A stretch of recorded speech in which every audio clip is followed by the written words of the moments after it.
out of which 50.3% had children under the age of 18 living with them.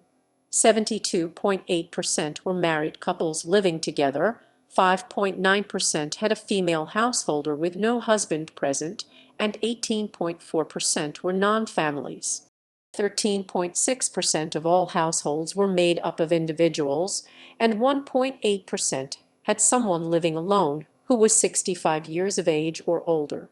The average household size was 2.97, and the average family size was 3.28.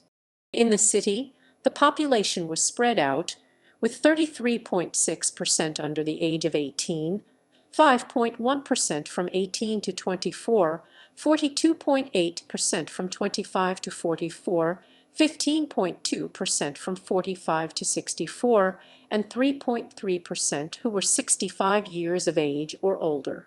The median age was 31 years. For every 100 females, there were 105.9 males. For every 100 females aged 18 and over, there were 104.3 males.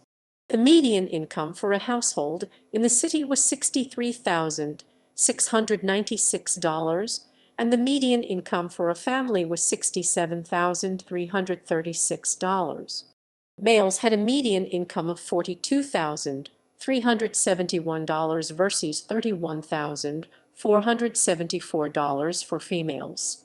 The per capita income for the city was $23,113. About 0.6% of families and 2.4% of the population were below the poverty line, including 0.7% of those under age 18 and none of those aged 65 or over. Notable person: Tracy Joy McBride, soldier and murder victim.